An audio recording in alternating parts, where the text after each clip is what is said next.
All right, Phillies. I'm a few days late after this, and the All Star break, the All Star festivities has come and gone. Congrats to our very own Kyle Schwarber for winning the All Star Game MVP. And what makes it even greater is that apparently Pete Alonso was in line to win the MVP, but he was eclipsed by the legend of the Schwarbomb by way of apparently an extra inning mini home run derby or something like that. The National League had been in front, but Edwin Diaz, another New York Met, blew the game and allowed it to go into extra innings and essentially paved the way for Kyle Schwarber to win the All-Star Game MVP. So big shout out, big congratulations to him, and who knows, maybe this will spark a second half surge for the Phillies, but we'll talk more about the second half later. The Phillies wrapped up the first half of the season by dropping their second consecutive series on the West Coast, this time to the San Diego Padres in a rematch of the series that took place a couple of weeks ago. We took that first series 2-1, but then the Padres took this series 2-1. And, I think, I'm not one to make excuses. I'm not going to try to sit here and make excuses for the Phillies as to why they lost games and things of that sort. I'm not going to do that. But it just seems like the Phillies were just tired and they just needed a break. And that's fine. I mean, they've been up and down in terms of just overall play the first half of the season.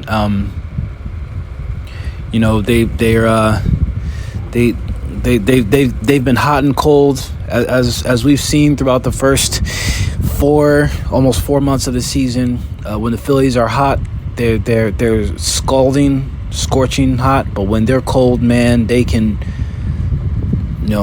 Antarctica doesn't have anything on them when they're cold, and that was kind of the case in this series. The Padres, we lost the first couple of games by a run or so. Padres came up with some timely hits that they needed to. They obviously have good players on their team. Manny Machado, he had a big home run in this series.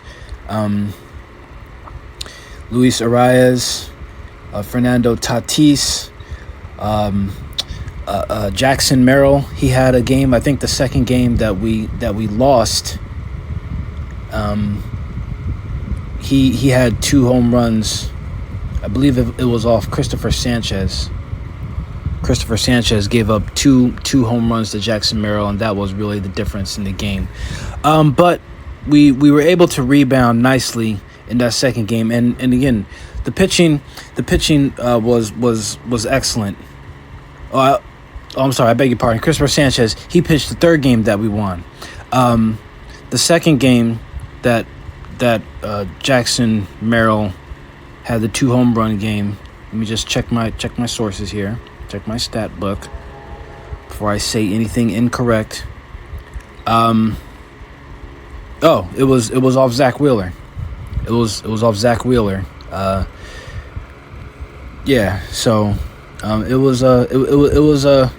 wasn't as good a West Coast road trip as we hoped for, but salvaging the series, not getting swept, was big for us. The pitching hit a little bit of a snag in this series. Zach Wheeler, previously mentioned Zach Wheeler, he got hit around. He got batted around on a little bit. Zach Wheeler had his hiccup of a game, and like I said on the last segment, no starting pitcher, no matter how good you are, no one's going to have a clean clean season. I mean, it's just not happened. It just doesn't happen. Just like there is no quarterback who's going to throw for 5,000 yards and not have any interceptions. He's not going to have some games where he doesn't throw any touchdowns and he commits 4 or 5 bad turnovers in a game. I mean, it just doesn't happen. When the ball is in your hand that much, when you are in control, or the control of the game is in your hands that much, you're bound to make mistakes. It's just going to happen, and that's what happened to Zach, I feel, in this series, or his start in this series. Obviously, it's not the way that you want to go into the All-Star break. I'm sure he feels that way, but I mean, it happens. You have to flush it, and you have to move on. And I think it might have been a good idea for him to sit out the All-Star break. It really, and really get his mind ready for the second half of this season. But on the flip side of that, Christopher Sanchez continues to be lights out. He continues to be dominant, and this whole thing about some pitcher for the Cubs taking the place of Wheeler, I think, and neither Sanchez nor Ranger Suarez getting the nod in place of their teammate, and instead you're giving it to this young guy from the Cubs. Listen, I'm not going to. If you have an opportunity to be an all-star, that's great. I mean, I think you should take it. And I don't know much about this guy.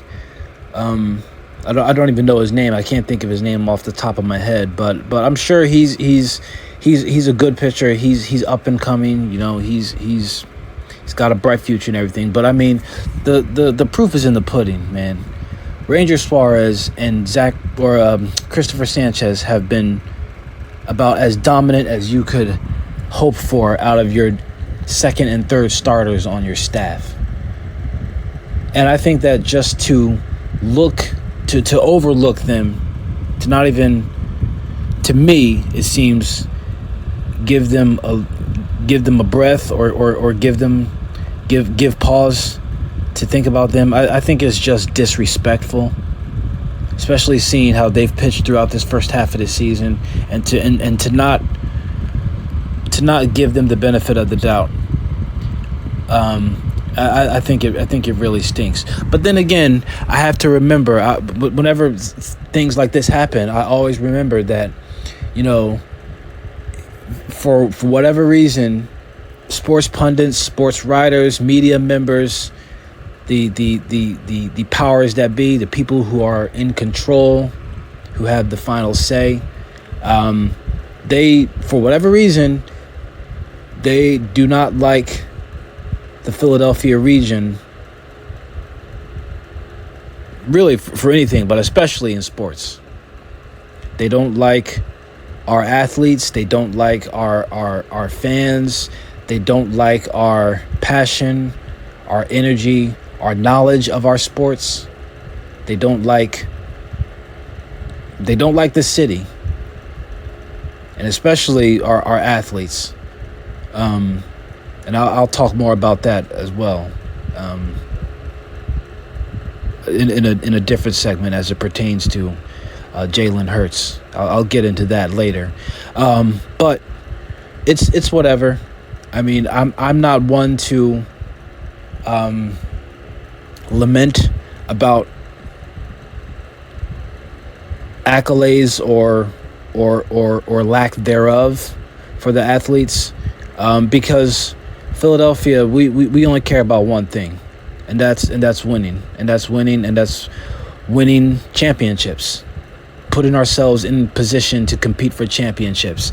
And as lukewarm as the Phillies have been, hot, cold, lukewarm, all of the above, as much as they have dabbled in all three of those categories this year, we're still in first place.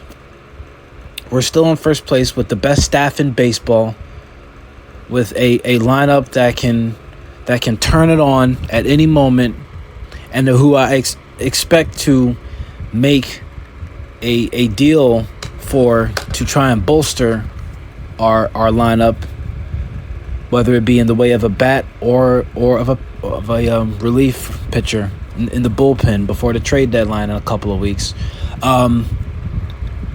We're still, everything that we want is still right in front of us. We are in control of our destiny, so to speak. So I'm not going to trip about, people sliding us. But it does, I will say, going back to Kyle Schwarber, it does make me happy to see us shine anyway. Kyle Schwarber getting the All-Star Game MVP.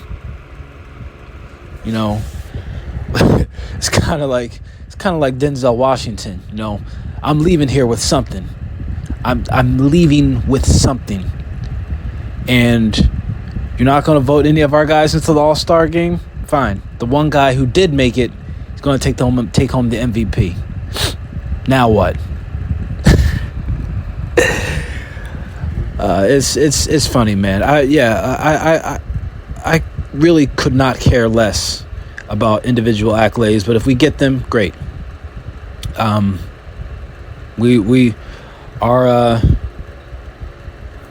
sights are set on bigger and much better things. So, we lost the series, but we closed it out on a winning note with yet another dominant pitching performance by Christopher Sanchez. And the bullpen, it was one of their better games. 2-1 going into the guts of the game as Mark Zumoff, longtime Sixer, and really one of the best broadcaster of Sixer games, as he likes to say. As we got into the guts of the game, we were able to lock it down. Matt Strom had a good day. So going into the All-Star break on a winning note, it's great. It's great. Now we turn the page to the second half. Just like I mentioned, All-Star Home Run Derby, All-Star Game has come and gone. Now it's time for us to shift the focus to the second half of the season. We've got a big homestand coming up. We start with the Angels on this weekend, and then we follow that up with a home series against the Red Sox. And then not a home series, because we won't be home, but it's not like going across the country, because we go to New York to take on the Yankees in a 3-game series next weekend. So it's not home, but it's not it's not like we're in a far away distant land either. So it's time to get in gear for this second half, man. I'm not going to say only about, because we still have a little over 2 months of baseball left to play. I'll use that word only about when we get into the middle to the end of September. But yeah, nevertheless, hopefully our guys are healthy, they're rested. This All-Star break hopefully is just what the doctor ordered, for all of them to get their minds right.